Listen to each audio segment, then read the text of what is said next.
solo una alegría, como decía, es un honor gigantesco poder organizar esta celebración. Y solo antes de comenzar, quisiera decir unas palabras muy breves, que fue lo que vivimos en estos días desde que hicimos público el anuncio del festejo de los 90 años de Enrique. La verdad que hemos recibido una cantidad inmensa de llamadas de todos los ámbitos a seres en estos días para querer saludar de alguna manera, de forma directa o indirecta, a Enrique. La verdad que las muestras de cariño que hemos tenido han sido gigantescas.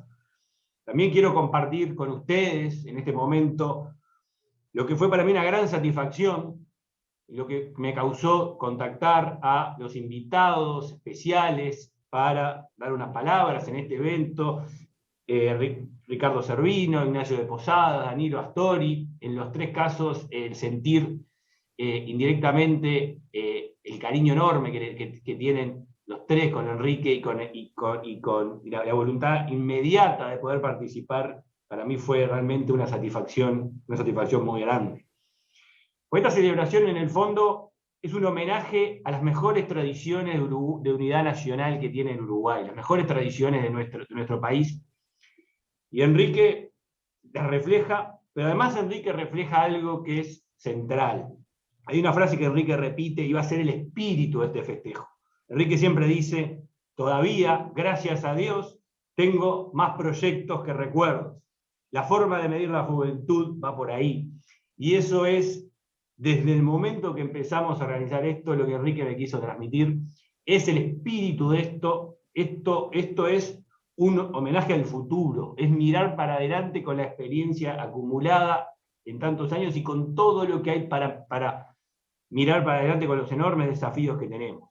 Por lo tanto, la estructura de la presentación, vamos a tener inicialmente unas palabras de Enrique y después vienen las palabras de los invitados a decir unas palabras con respecto a Enrique. Así que felicidades, Enrique, un buque insignia de nuestro Uruguay. Es un honor y una gran alegría poder organizarte este evento. Muchas gracias. Bueno, muy buenos días. Un gran abrazo para todas y todos ustedes.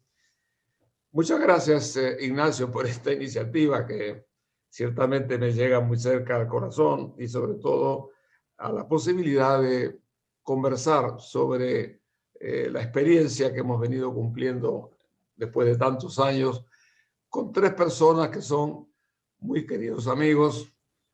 Algunos de ellos hasta fueron alumnos míos en las primeras etapas de la docencia en la facultad.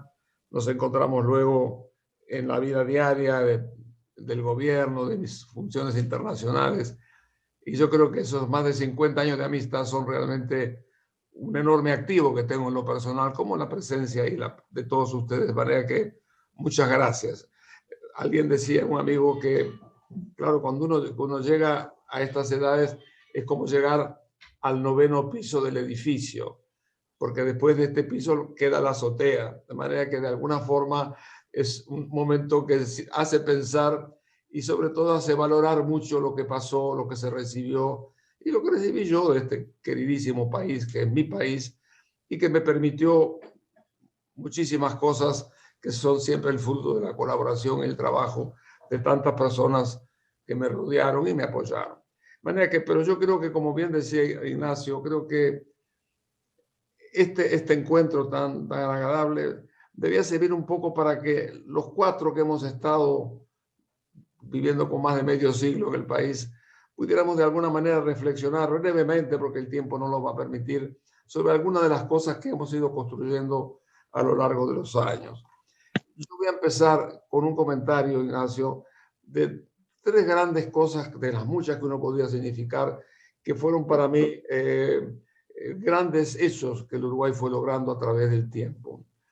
Por supuesto, el primero fue el de la consolidación democrática. Yo creo que nosotros tenemos hoy una de las democracias más estables, más fuertes de América Latina y del mundo, yo diría. Y lo hemos hecho los uruguayos, y lo hemos hecho sobre la base, primero, de partidos políticos que tienen más de 100 años y otros menos, pero todos ellos comprometidos con la construcción del país, y eso ha sido fundamental y sigue siendo para cualquier democracia. Una democracia sin partidos políticos es muy difícil de que funcione. La nuestra tiene eso como un pilar fundamental. El otro tema de la democracia también ha sido un poco esta labor de crear instituciones. Partidos con instituciones han ido formando un poco la capacidad de gestión de nuestro país a través del tiempo y la vitalidad de la democracia. Y yo le agregaría también un factor difícil de definir, pero hay una gran mayoría de nuestros ciudadanos tienen una identidad con ser uruguayo. Y esa identidad que se ve en distintas manifestaciones de la vida diaria o del deporte, donde ustedes quieran, yo creo que de alguna forma forma parte también de activos que se han ido consolidando a través del tiempo y que han ido formando hoy lo que es nuestra democracia, de lo que nosotros tenemos que sentirnos orgullosos.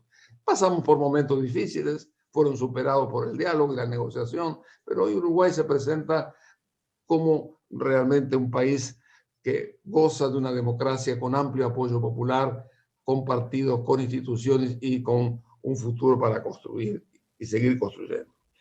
El segundo elemento que quería mencionar como también parte del avance, a mi modo de ver, ha sido la relación del Estado con el mercado.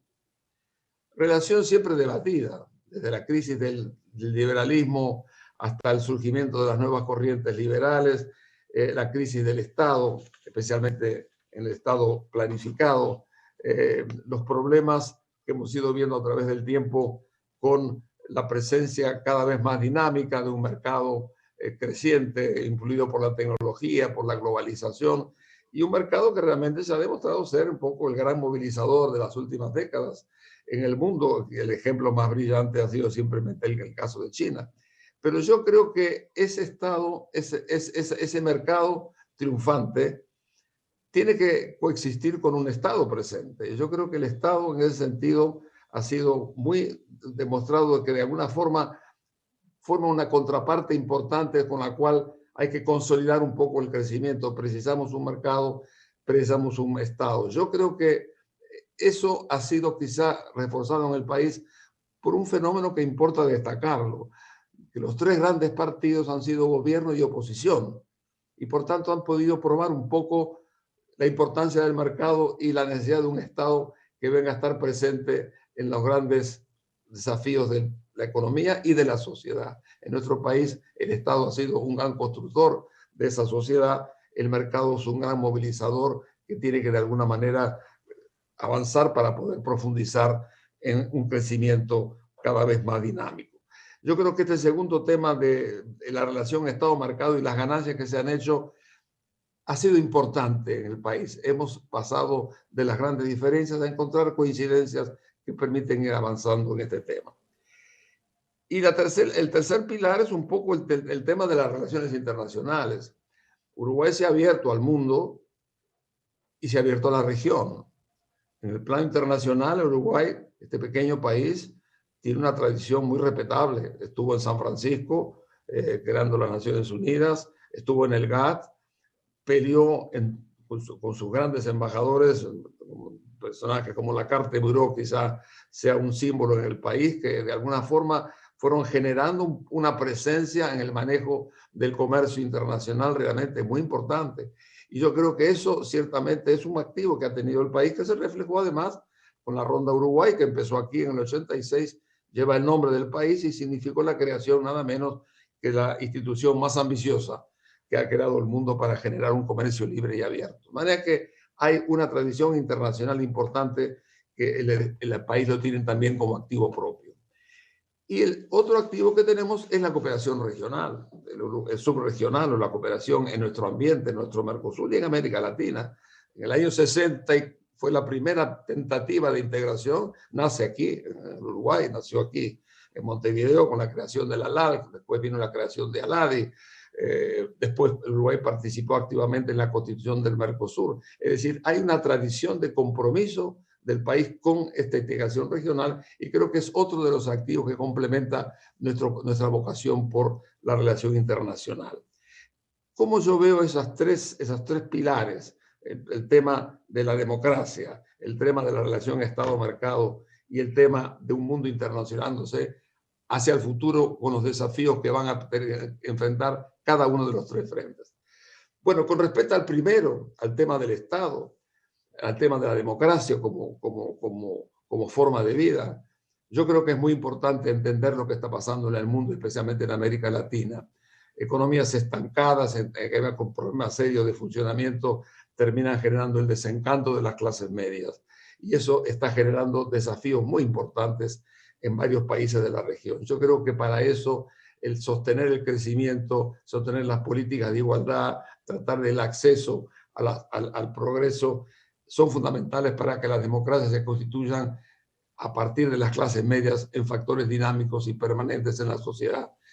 De alguna forma, hoy el crecimiento económico, de alguna forma, es el elemento más importante para permitir que esas clases medias sean elementos positivos y no retardatarios y a veces violentando la propia existencia de la democracia. Con respecto al segundo pilar, el del Estado marcado, bueno, pues habrá que convivir también en la misma forma. Yo diría que vamos a tener que tener más mercados, sí. Ricardo Pascal nos recuerda un muy buen libro reciente sobre todo el tema de la productividad. Pero vamos a tener que tener más Estado. Y vamos a tener más Estado porque hay fenómenos nuevos que van a reclamar una acción estatal. Lo vamos a ver con el tema de la salida de la pandemia. Lo vamos a ver con el tema del empleo. Lo vamos a estar viendo con los grandes temas que nos está proponiendo hoy el cambio climático, que son cosas realmente espectacularmente desafiantes y muy preocupantes. Es decir, yo creo que de alguna manera lo vamos a tener con el papel de las nuevas estrategias sanitarias que ha dejado esta pandemia. Vamos a tener que hablar con el tema del papel de la nueva educación para digitalizar. Es decir, hay un montón de frentes que van a, de alguna forma, darle nuevas responsabilidades que habrá que convivir. Y en esa convivencia, nuevamente, el diálogo Estado-mercado es fundamental. Yo tengo la impresión que en ese mundo complejo que vendrá, es muy importante que el país tenga capacidad de diálogo entre el Estado, la empresa y los sectores sociales. La última experiencia del GACH con el gobierno ha sido realmente muy decidora de cómo importa ese diálogo. Bueno, el mundo y los países van a precisar más mercado orientado a estos grandes desafíos, pero al mismo tiempo mantener un mercado dinámico, creciente, productivo, que permita dar al sector privado la capacidad de mostrar su fuerza y su iniciativa. Y por último, yo diría en lo que tiene que ver con el aspecto de la inserción internacional. Por supuesto que el país tiene que seguir siendo un líder con los demás países del mundo en tratar de sostener el edificio multilateral. Ese magnífico edificio que se fue construyendo en los últimos 75 años y que es una realidad amenazada. Amenazada por el posible desencuentro que podamos tener entre las dos grandes potencias que hoy se perfilan como los grandes actores en el mundo actual y el que vendrá. Bueno, pues yo creo que en este sentido precisamos de alguna manera sostener ese edificio multilateral y de alguna manera tratar de que esto se mantenga en el tiempo, y para mantenerse en el tiempo me parece que las relaciones deben continuar, especialmente en materia política internacional, y tratar que el país pueda acceder a los mercados internacionales, que mi impresión, yo creo que el mundo del futuro no va a ser quizá un mundo más libre como el que queremos tener. Me preocupa a mí el conflicto entre las grandes potencias y es muy posible que haya que defender un poco ese ideal en el futuro, porque va a ser un mundo más interferido por estos conflictos si realmente no se dirimen en torno a una mesa de negociadora. Yo creo que el mundo que vendrá puede ser más cerrado que el mundo en que estamos. Y por último, el campo regional. Yo he sido siempre un gran defensor de este campo regional para un país como el nuestro. Lo hemos estado viendo. El país tiene que reconocer que no tiene fronteras con el Amazonas o con la Patagonia, tiene fronteras con el corazón más dinámico de América del Sur, que son las grandes provincias argentinas y brasileras. Yo creo que eso es una realidad, y que es una realidad muy importante para construir las relaciones en materia de venta de productos, pero también en la expansión en los servicios, en la logística de los transportes, en todo lo que significa la oportunidad de poder insertarnos en esos 200 millones de personas. No es fácil. Estamos viviendo momentos difíciles con respecto al Mercosur, en el que yo creo que nosotros tenemos que tener una relación orgánica y dinámica con nuestros vecinos, porque ahí tenemos las grandes oportunidades de la expansión de la producción y sobre todo de los servicios. Pero creo que Eso se debe arreglar con negociaciones y sobre todo no entrar en el desencanto, sino en apostar a que puede haber problemas, que hay que superarlos, pero de alguna manera tenemos que convivir en ese contexto y hacer de eso una fuerza dinámica en nuestro país.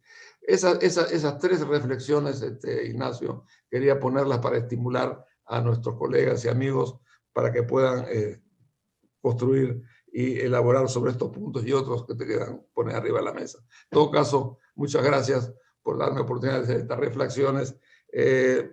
Las compartimos todos, pero quería simplemente dejarlas como una contribución a este encuentro tan grato que estás organizando, Ignacio. Muchas gracias. Muchas gracias, Enrique. La verdad, muy valiosa, como siempre, estas reflexiones para que estén como mar de fondo de todo el encuentro, porque es, como siempre tú dices, los desafíos son gigantescos. Ahora vamos a darle la palabra a Ricardo Servino, todos lo conocemos, ministro de Economía en el primer gobierno colorado con la restauración de la democracia entre 1985 y 1990. Ricardo, es un honor y un gusto poder compartir contigo esta celebración tan importante para nosotros. Gracias, Ignacio. Mi saludo a todos los presentes y en particular feliz cumpleaños al querido Enrique, que ojalá podamos llegar a esos años con la forma en que tú lo has hecho y con esa lucidez que mantienes y ese espíritu de colaboración y de promover cosas mejores pensando siempre en el país y en el mundo como lo hiciste a lo largo de tu vida. Yo quiero bajar un poco del plano internacional, que no lo voy a eludir, retomaré las reflexiones, pero quiero recordar la época en que nos conocimos. Yo diría que con Enrique casi nos conocimos cuando éramos, no muchachos, pero éramos jóvenes. Él estaba al frente de la cátedra de política económica ya en el año 59. Probablemente rondaba los 98 años y yo y un grupo de amigos andábamos en torno a los 20. Recuerdo que ahí estábamos con dos queridos amigos con quienes hice la carrera, Danilo Astori, que lo veo aquí presente, y que continuó en la rama de la economía. La carrera era contador público administrativo y economista. Y también Julio César Porteiro, otro querido amigo que, si bien hizo la carrera de la parte administrativa, no faltó a las clases de Enrique atraído por su forma de dar clases, su proximidad con el estudiante y esa relación empática que yo diría, lo que hoy llaman las habilidades blandas, la simpatía, la empatía, y que en el mundo de hoy van a ser tan necesarias para superar muchos problemas de rispideces que a veces afectan las relaciones no solo personales, en lo interno y en las empresas y en los estados, sino en las relaciones internacionales. Con Danilo diría que Enrique nos fue seduciendo y al avanzar en la carrera y ya incluso antes de recibirnos o al recibirnos ingresamos en los trabajos de la CIDE, aquello que Enrique tuvo a bien fundar, interpretando el sentir de la época, los trabajos de la CEPAL, y culminó con muchos de nosotros haciendo los cursos del ILPES para especializarnos en temas de programación económica y de aspectos del crecimiento y del desarrollo. Bueno, y por último me tocó compartir con Enrique el retorno a la democracia. Y hago esta breve introducción, me van a disculpar antes de entrar a los puntos que preocupan a Enrique, porque son cosas que creo que es mi deber hoy recordar la trayectoria de Enrique, que pasando por la Unión de Bancos del Uruguay, el famoso banco transatlántico, no recuerdo ahora el nombre, donde estaba también otro querido amigo, Federico Slinger, que luego se va a incorporar también al primer gobierno de la democracia. Gobierno que heredó una situación muy difícil, una situación que mucho, yo diría, debería servirnos de ejemplo y de enseñanza y de experiencia para algunos de los desafíos que Enrique nos plantea hoy día.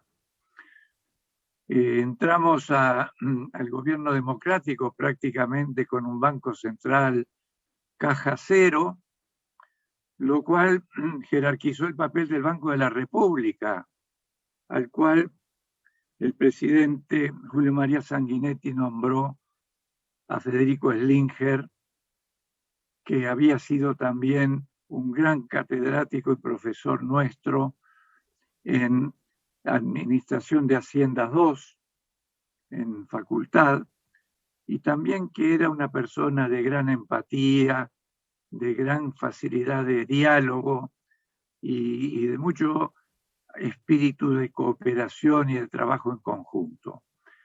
Era un poco en aquel momento el que ayudaba a mantener la caja del país al Banco Central, que había quedado muy malherido, y que llegamos a hablar de que el equipo económico en aquella época no era una FER de 3, como posteriormente, sino que éramos 4.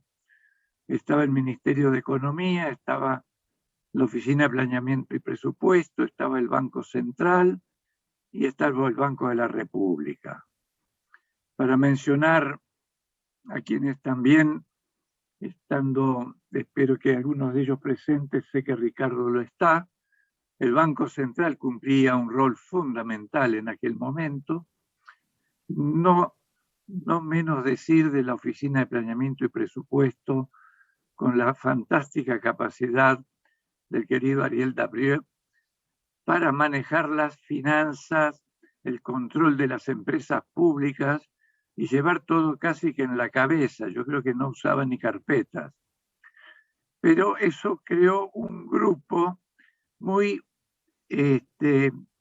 muy homogéneo y con mucha empatía entre sí, lo cual se desarrolló y contribuyó a desarrollar las tareas y los desafíos de aquel primer gobierno. Y lo menciono porque también tiene que ver con los desafíos que hoy enfrentamos al decir de Enrique, y yo creo que deja algunas enseñanzas del pasado. Porque fue ingresar y encontrarnos con casi una caja de Banco Central en cero, con las consecuencias de la crisis del 82, la ruptura de la tablita, la crisis de la deuda externa a nivel de país y la necesidad de negociar con los bancos, y la crisis de una deuda interna que afectó mucho al sector agropecuario y que durante ese periodo de gobierno también hubo que atender la refinanciación del agro, que había quedado muy mal herido. Pero en lo que hace a la labor, yo diría, internacional, que había que recomponerla, siempre, Enrique, estamos recomponiendo algo. Estábamos saliendo de la dictadura, había algún vecino, caso de Argentina, que en ese momento todavía no lo había hecho. Y teníamos que encarar la negociación de la deuda porque era una restricción fundamental para el desarrollo futuro y el acceso al crédito.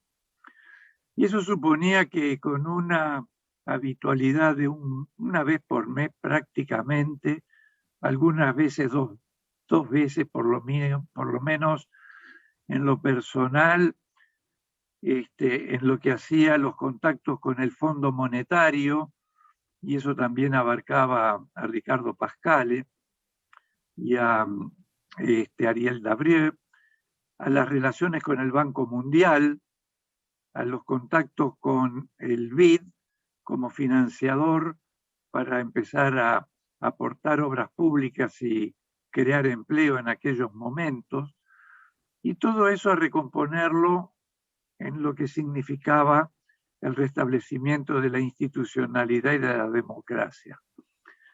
Eso hizo que se creara una gran unión en el grupo que actuaba, y que actuábamos prácticamente, yo diría, no de memoria, pero sí con un régimen de reuniones, no digo que semanal, pero por lo menos quincenal, y todo lo que además se desarrollaba a bordo de los aviones y durante las breves instancias o estancias en Washington y Nueva York. Eso fue una experiencia que me quedó muy grabada y creo que nos quedó a todos grabada. Y creo que de ahí hay enseñanzas que sirven para aquellas que en el futuro Enrique, con mucho criterio, señalaba como desafíos con un mundo que está afectado no solo por la pandemia, sino por crisis en ciertos relacionamientos internacionales, a nivel mundial y de las grandes potencias, pero también a nivel regional, lamentablemente, de nuestra querida América Latina. E incluso a nivel de Mercosur, como ustedes bien saben, con ese juego de términos modernos del lastre y de la cincha que hemos estado oyendo.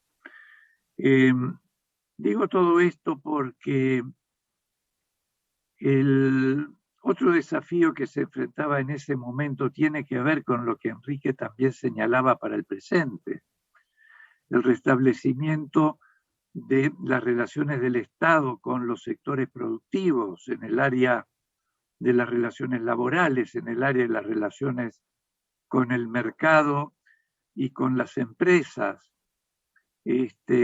Por supuesto que las relaciones internacionales que ya fueron mencionadas, ALAD y ALAC, Mercosur, que fueron tareas que se fueron emprendiendo a partir de aquellos momentos, pero que dejaron su enseñanza y que no fue sencillo. Yo recuerdo que aquel primer gobierno se reintegró no solo con un déficit importante, con una inflación que preocupaba, con una economía decaída, con problemas de vínculos comerciales internacionales, sino también con la necesidad de reintegrar unos 10.000 funcionarios públicos que habían sido cesados en la época de la dictadura y que había que reintegrarlos a la administración.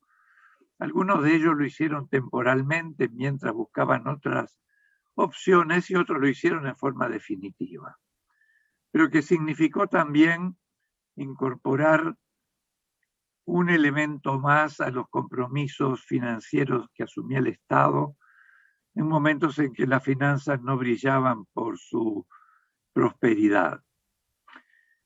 Las relaciones laborales se restablecían y se restablecían con ciertos resentimientos que venían del pasado, que venían de lo padecido en la dictadura, que tuvimos que sufrir algunos desaires en algunos contactos, pero con la paciencia y la comprensión de que quienes así lo hacían venían afectados por un periodo y por un lastre anterior, digámoslo, pero que veíamos que el compromiso en lo laboral era restablecer un diálogo, restablecer buenas relaciones laborales que pudieran armonizar los intereses del trabajo con los intereses del sector empresarial y de la producción, cosa no sencilla,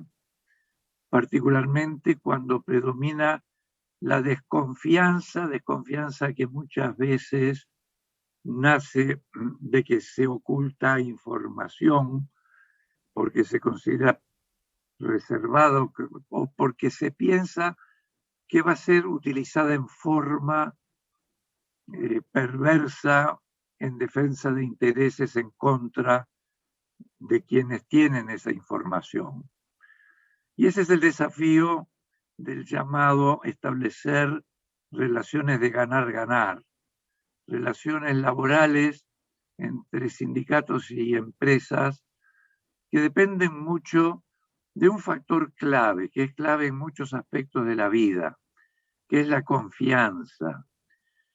Restablecer la confianza, que supone algo fundamental y que tuve la oportunidad de confirmarlo en la vida posterior al primer gobierno, en todo lo que fue la experiencia empresarial en Fanapel y en Celulosa Argentina, que la falta de información es un factor de desconfianza y que la forma de crear confianza es empezar a transparentar elementos que hacen al funcionamiento de la empresa, que hace a la rentabilidad, que hace a las relaciones con los clientes y a comprometer al trabajador en algo de lo cual debe esperar alguna retribución, algún beneficio. Y eso debe lograrse. Y eso debe lograrse de una forma que quiero transmitirlo como una experiencia vivida, que es no ingresar un beneficio que puede surgir de una coyuntura favorable, pero que no está asegurado porque puede venir un cambio en la coyuntura internacional de los mercados o en el relacionamiento entre países. Y no digamos la pandemia, que es esta triste experiencia, pero que felizmente no es de una frecuencia periódica, sino a veces cada siglo o cada muchos años. Y esa confianza y ese conocer los datos y ese saber cómo se puede participar de los beneficios en que se generan una vez que la empresa puede atender sus compromisos y sus necesidades de crecimiento y de inversión, es muy importante, y que ese beneficio sea un plus que se percibe no como fruto del salario, que debe ser el que se defienda por ajustes de inflación, porque es el salario básico, es el permanente, es el que podrá crecer en el largo plazo con el crecimiento sostenible de la economía y de la prosperidad, pero que no debe reflejar aquellos beneficios que se distribuyen como consecuencia de coyunturas favorables y que deben llegar por otro conducto que no quede incorporado rígidamente en el salario y que resulte insostenible cuando cambia la coyuntura. Todas esas enseñanzas las menciono porque Enrique pone sobre la mesa desafíos que tienen que ver con el mundo laboral, con el mundo del relacionamiento con las empresas y que hace la relación Estado-empresas, que a veces no es suficientemente fluido, que a veces no es comprendido porque percibimos en el Estado un predominio importante de la visión macroeconómica, que yo siempre suelo comparar con la visión que uno tiene desde un avión cuando se aproxima al destino y el avión empieza a descender y llega a los 500 metros de altura y uno tiene la impresión, empieza a ver la campiña uruguaya y la ciudad y dice, pero qué ordenado que está todo. Y de repente abajo hay un conflicto y aparece una situación que no es, por cierto, de prosperidad, pero que es la percepción que desde la visión de lejos, lo que diría la visión macro, se tiene de algo en que uno está muy lejos del acontecer diario y de la intimidad de las relaciones. Yo creo que ahí lo importante es que el Estado se incorpore un poco a lo que está pasando y a lo que se sufre en las distintas ramas, de lo que es la competitividad, no a nivel de país, sino a nivel de sectores, de los sectores exportadores, que tienen el privilegio de tener una competitividad alta, como pueden ser las ramas del sector agropecuario y las ramas agroindustriales. Y ni siquiera todas, porque yo me permitiría señalar, por ejemplo, los sectores de la granja, que son sectores que la están pasando muy mal y forman parte del sector agropecuario. Y sectores que han tenido los vaivenes, como ha sido el sector lácteo, y que no soportan muchas veces lo que puede soportar la ganadería o la agricultura, que tienen otras ventajas competitivas y que felizmente hoy el mundo está demandando en volúmenes muy importantes y son sectores que tienen un gran futuro. Ricardo, entonces, sí, perdón. Para respetar un poco los tiempos. Te agradezco, Nacho, porque uno se entusiasma y yo que pensaba hablar 5 minutos. La culpa es de Enrique, como decía uno, la culpa es de Colón. Termino aquí. Yo comparto todo lo que Enrique ha dicho. Lo felicito por su gestión, porque él ha dejado una enseñanza no solo en la docencia, sino en la labor del Estado. Y creo que tenemos esos desafíos que tienen que ver con la inserción internacional, con las relaciones internacionales en el ámbito privado y en el ámbito público, con una América Latina más unida, con la superación de las visiones, yo diría, cargadas de ideología a veces, lamentablemente, cuando deberían estar cargadas de los intereses legítimos de los ciudadanos y pasar por alto aspectos ideológicos que han demostrado no resultan favorables. Con esto termino y agradezco la oportunidad que nos has brindado, Enrique, y mis deseos de un futuro que siga por mucho tiempo brindando tus aportes. Muchas gracias Ricardo. Solo algunos comentarios de gente que nos está acompañando, que es un lujo contar con la presencia del ministro Pablo Mieres, acompañando aquí la celebración del cumpleaños de Enrique. El ex ministro de Economía y director de la OPP, Álvaro García, también nos está acompañando aquí en vivo. Guillermo Calvo, quien fue economista jefe del Banco Interamericano de Desarrollo, nos está acompañando también. Es un gran honor que nos está acompañando desde Estados Unidos en este evento. Guillermo, aquí lo queremos mucho acá en Ceres. También en YouTube nos está siguiendo, por ejemplo, el exministro Luis Mosca, también tuvo una profunda interacción con Enrique. Por lo tanto, simplemente era para contar eso antes de darle la palabra ya a Ignacio de Posadas, quien desde el Partido Nacional ocupó el cargo del Ministerio de Economía y Finanzas entre el año 1992 y 1995. Ignacio, muchísimas gracias por aceptar con tanta alegría y estar en estos minutos con nosotros. Buen día a todos. Arranqué de que hace 6 años clavados prácticamente, me tocó participar de otro homenaje a Enrique, aquel de la Academia de Economía, en el cual la línea media la formamos con Danilo otra vez y Ricardo Pascal en aquella oportunidad. Dicho sea de paso, Danilo, celebro verte y que estás bien, que hace tiempo que no nos veíamos.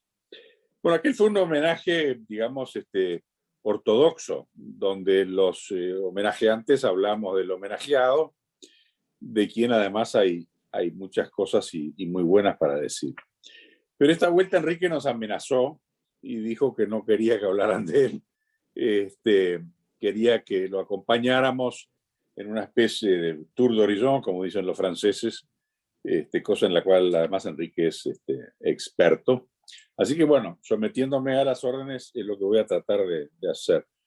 Pero no sin antes decir, aunque se me cabre el homenajeado, que considero un privilegio haberlo conocido y más aún poder decir que soy su amigo. Hay una frase muy linda de San Juan de la Cruz que resume lo que es una vida cristiana. Dice San Juan de la Cruz que en el ocaso de nuestras vidas seremos juzgados en el amor. Yo creo que esa es una prueba que Enrique va a salvar con creces. Dicho lo cual, me voy a someter a las órdenes y voy a pasar a tratar de arreglar, no el mundo, parece que solo el Uruguay esta vez. Enrique se quedó corto. Eso me hace acordar un dicho muy viejo de los franceses cuando hablaban de los egresados del ENA, ese instituto que ahora Macron quiere suprimir, que decían que los egresados del ENA, ils savent tout, mais rien d'autre. Así que un poco de eso hay. Con esas advertencias, yo voy a enfocar nada más que uno de los temas que trató Enrique, que es una cosa que hemos hablado tantas veces entre los dos, que es el tema de la democracia, sobre todo referida a nuestro país. Enrique, siempre tan optimista, hace el elogio de la democracia uruguaya y el elogio de los partidos políticos uruguayos, que tiene su fundamento. Si uno mira alrededor, me parece que los únicos partidos políticos que sobreviven, digamos, de las raíces nacionales, son los nuestros, ¿no? Si uno mira el resto, Venezuela, la democracia cristiana, que pues no existen más, conservadores y liberales en Colombia prácticamente no existen más, no te digo Perú, Brasil está con algo así como 20 o 21 partidos políticos, y no hay duda de que las democracias, por lo menos las democracias modernas, son democracias partidarias, con todos los defectos y los problemas que tienen los partidos políticos. Entonces, cuando ocurre, y está ocurriendo en buena parte del mundo, la erosión, la fragmentación y la desaparición de los partidos políticos, vemos que eso tiene consecuencias muy negativas para el funcionamiento de la democracia. Con lo cual es bueno, sí, sentirnos, congratularnos de que nosotros no estemos pasando por esas crisis. Pero ojo con esa suerte de contentamiento por comparación, en la cual caemos mucho los orientales. Porque si bien es cierto que no se ven en el horizonte uruguayo amenazas para el sistema de partidos, no es menos cierto que la democracia uruguaya está mostrando ciertas señales de erosión que son preocupantes, que hay que atender antes que se pongan peor. La democracia nunca está exenta de dificultades, la ha tenido en toda su historia. Y generalmente uno las mira como que fueran con deformaciones, si se quiere, de ojos de economista, uno las mira como si fueran problemas de oferta. La culpa la tienen los oferentes, la culpa tienen los políticos, los dirigentes. Algo de eso hay. Pero también hay un problema muy serio para las democracias de demanda. Hoy en día, en la gran mayoría de las sociedades, las demandas exceden las posibilidades de los regímenes democráticos de satisfacerlo. Y eso va generando un proceso de desencanto que termina en bronca, como hemos visto en Francia, los Gilets Jaunes, en Chile, en Colombia, por todos lados. Esas erupciones violentas, exabruptas, sorpresivas para muchos, fogoneadas por el fenómeno de las redes sociales, que es otra cosa que las democracias tienen que tratar de asimilar y de manejar, que no lo están haciendo. Los medios de comunicación influyen mucho sobre la democracia, así ocurrió desde los comienzos, y lo hacen de manera distinta. La televisión, desgraciadamente, le dio a la democracia un carácter de entretenimiento, que es malo, y las redes le están dando un carácter de confirmación en la banalidad. Un porcentaje altísimo de gente hoy en día se informa en las redes, siendo así que las redes no son mecanismos de información, sino de confirmación. En definitiva, la persona va ahí para que lo confirmen en lo que cree. Y de ahí se manijea, y de ahí sale para tomar el Capitolio, como en Estados Unidos, o prenderle fuego a las iglesias, como en Chile. Estas cosas, reitero, no pasan en el Uruguay, pero pueden pasar. Y yo creo que tenemos que atender algunos problemas que nuestra democracia está teniendo, uno de los cuales es el quiebre del diálogo entre los partidos políticos. La democracia uruguaya, como le ha pasado a la española, como le ha pasado a otras, está en una temperatura que no es buena. Estamos cayendo en un grado de ataque, de intolerancia, de grieta, como le dicen en la Argentina, que es muy malo. La democracia no funciona si no hay espacios para conversar, para transar. Para pelearse sí, pero hay maneras y maneras de pelearse. Y yo creo que esa preocupación que marcaba Enrique, la primera de todas, que es el funcionamiento de la democracia uruguaya, no digo que esté amenazado, pero sí creo que tenemos que parar la oreja. Vamos por un camino que no da buenos resultados, con un quiebre del diálogo, con un agriamiento de las relaciones políticas que no es cosa buena para la democracia. Y para redondear esto, volviendo al homenajeado, creo que un ejemplo bueno del pasado a tener presente en esta situación que yo estoy describiendo es el fenómeno de la CIDE. Yo nunca he sido muy hincha de la mayoría de las conclusiones de la CIDE, creo que eran propias de otra época, pero fue un fenómeno político, si no económico, por lo menos político, como pocas veces se vio en el Uruguay, donde estuvieron juntos las personas viniendo de posiciones filosóficas, ideológicas muy distintas, trabajaron juntos e hicieron una gran obra juntos, otra vez, más allá que uno pueda no estar de acuerdo con alguna de sus conclusiones. No digo que el país deba encarar una CIDE ahora, no están dadas las circunstancias, pero sí el espíritu que llevó, bajo la batuta de Enrique, a tantas personas a dejar de lado sus broncas personales y poner por encima de todo el bien del Uruguay. Muchas gracias. Muchas gracias, Ignacio. Muchas gracias por las palabras. A continuación, vamos a dar la bienvenida y agradecer al ministro del Frente Amplio de Economía durante los años 2005 y 2008 y 2015 y 2020. Danilo Astori, muchas gracias, ministro, por participar en este evento tan importante para nosotros. Estaba agradeciéndole a Ignacio y a Ceres la invitación para compartir con todos ustedes este evento, este justo evento de tributo a Enrique Iglesias. Quiero además saludar a todos los que nos están acompañando y en particular agradecer el saludo de Ignacio de Posadas y extender un fraternal abrazo a mis hermanos Julio Porteiro y Ricardo Servino, que están aquí. Ricardo ya hizo uso de la palabra, pero tenemos toda una vida juntos, una vida que comienza en el terreno educacional. Y voy a comenzar por señalar que es uno de los primeros donde la labor de Enrique Iglesias constituye el sello de identidad del aporte que realizó desde este punto de vista. Yo no sé si ustedes lo percibieron, pero cuando él habló, dijo: algunos de los que están acá hasta fueron mis alumnos. Y yo hoy le digo a Enrique, si no hubiéramos sido tus alumnos, no estaríamos acá.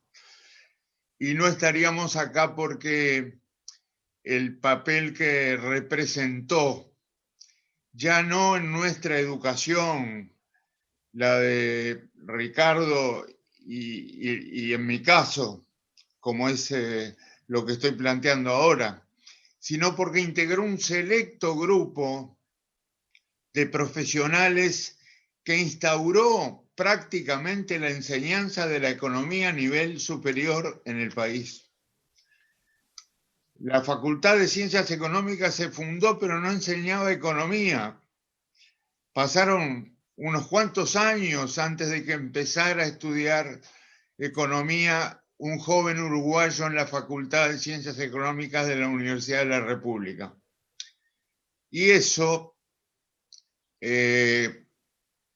tiene una vinculación directa con el papel que cumplió este grupo, donde estaba Enrique Iglesias, pero también estaba Luis Faropa, Israel Bonsever, Alberto Tisnés, Mario Bukeli, que jugaron un papel fundamental. También debo incluir en este grupo a Juan Eduardo Assini, dedicado a una parte específica y especializada de la economía.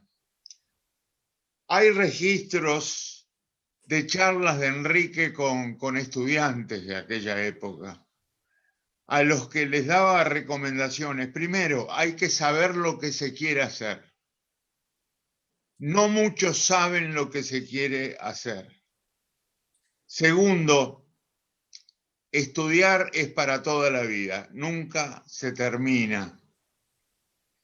Y nosotros, a la luz de esos lineamientos fundamentales, empezamos a recibir el aporte fundamental que Enrique hacía desde este punto de vista a un grupo de estudiantes que, Ricardo ya lo adelantaba, hoy somos economistas gracias a él, al puntapié inicial que nos dio en aquella época con este aporte fundamental. Y luego a lo largo de toda su vida, que ha sido analizada con detalle en diversos eventos y tributos de homenaje que hemos hecho con su figura, hay, lo que yo quiero destacar hoy, un sello de personalidad en cada uno de estos ámbitos fundamentales. El de la educación lo acabo de mencionar, pero toda la experiencia de la CIDE,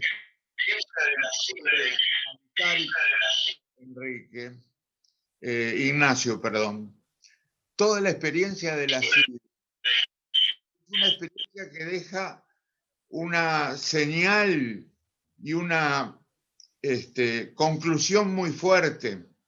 Importa el estudio de larga duración, el estudio de largo plazo.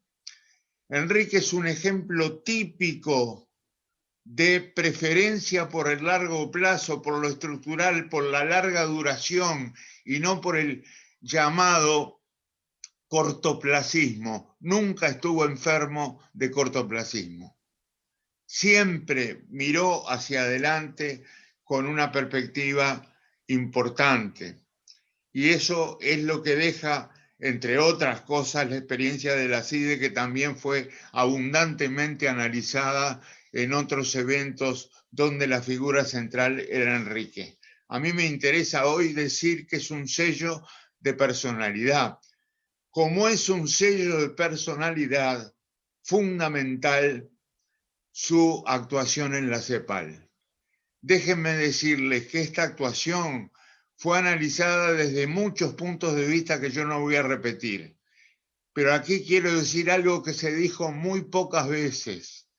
La experiencia de la CEPAL de Enrique es una experiencia de valentía, de doble valentía. Valentía intelectual y valentía física. ¿Por qué valentía intelectual?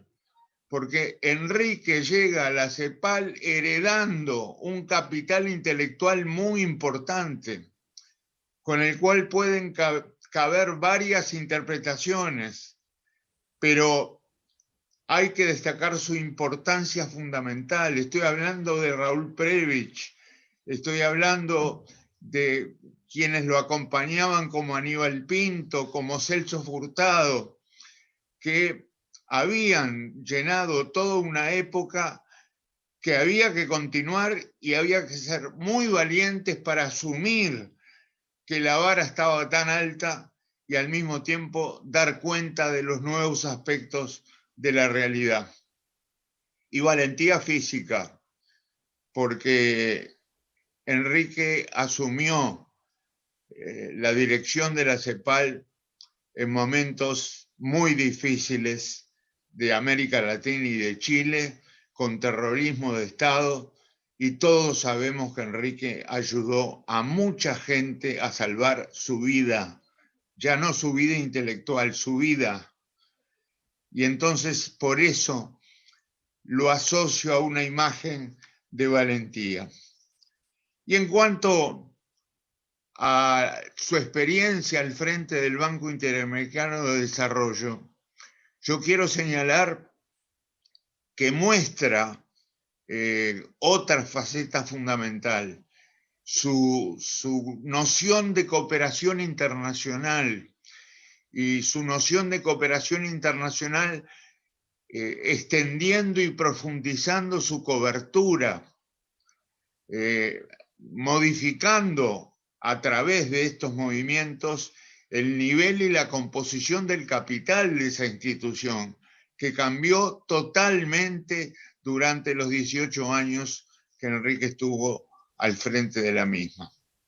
Entonces, aquí también hay un sello de personalidad. Es la amplitud con que encara la cooperación internacional. Y asociado a esto, déjenme decirles que se podrán decir muchas cosas sobre la gestión de Enrique al frente de la Cancillería uruguaya.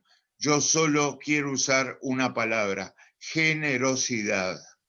Porque la generosidad que tuvo para aceptar ese cargo en las circunstancias que lo aceptó y dejando de lado actitudes que había ganado con su prestigio intelectual, es solo para una persona que es muy generosa y que está dispuesta a brindar lo mejor que tiene al servicio de los demás. Se ha dicho muchas veces que Enrique apoyó a la cultura. Yo creo que es una manera muy escasa, muy ahorrativa de analizar este tema, porque Enrique no apoya la cultura porque disfrute de alguna de las áreas donde se hace actividad cultural. Asumió su propia vida como una experiencia cultural y optó siempre por la convivencia con un fuerte contenido humano, el fuerte contenido humano que da la cercanía con los demás, con comunidades donde los sujetos interactúan, a veces compiten, a veces cooperan, pero juntos son capaces de llevar adelante la defensa de valores superiores como la solidaridad, el altruismo, el respeto y la tolerancia. Esa es la visión cultural de la vida de Enrique, un constructor de cercanías. Enrique, yo sé que a vos no te gusta cumplir, pero cuando se tiene una vida como la tuya, cumplir es algo muy importante. Y estás cumpliendo un año más de reiteración de todo lo que ha significado tu trabajo. Tenés incluso una contienda con Fernando Enrique Cardoso por 3 semanas, porque Fernando Enrique Cardoso es 3 semanas más mayor que vos y se lo recordás siempre que nos encontramos. Pero yo te pido que tomes este nuevo cumplimiento de aniversario como algo feliz, como algo que hay que celebrar realmente. Y nosotros con esta celebración creo que colaboramos a un desequilibrio que una vez marcaste, el desequilibrio entre la memoria y el tiempo. Porque una vez Enrique dijo, bueno, cuando tenía todos los elementos de mi trabajo frescos y conocidos, no tenía tiempo para escribir. Ahora que tengo tiempo para escribir, no me acuerdo de algunas cosas. Bueno, yo creo que estas celebraciones son especialmente importantes para ayudarte a restablecer el equilibrio entre tiempo y memoria. Gracias por todo lo que has hecho. Muchas gracias, Danilo, muchas gracias por las emocionantes palabras. Estamos llegando al fin de este encuentro, cumpliendo con el horario. Y para cerrar, una sorpresa tenemos. Una sorpresa que justo está directamente relacionada con lo que recién mencionaba Danilo de el apoyo a la cultura. que asumió su propia vida como una experiencia cultural. Y en el marco de la organización de este evento recibimos una sorpresa muy linda, un pedido específico de la Orquesta Sinfónica para participar y compartir un video que se armó en conmemoración a uno de sus impulsores, la parte juvenil de la Orquesta Sinfónica. Por lo tanto, voy a compartir para cerrar 1 minuto y medio de un video que se elaboró especialmente para este evento por parte de quien da unas palabras al inicio. Así que voy a compartir, les pido para cerrar, les agradezco a todos la presencia. Enrique, feliz cumpleaños, muchos años por delante, mucho para darle al país, y cerramos con este regalo que recibí, que nos enviaron desde la orquesta. Hola a todos. Es un honor para nosotros participar hoy de esta celebración. Los 90 años de nuestro queridísimo Enrique Iglesias. Hace 25 años él soñó para Uruguay, soñó para nuestro país, que todos los niños, niñas y jóvenes tuvieran la posibilidad de participar del arte a través de la música. Y hoy eso es una realidad. Salud, don Enrique.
Muchas gracias a todos.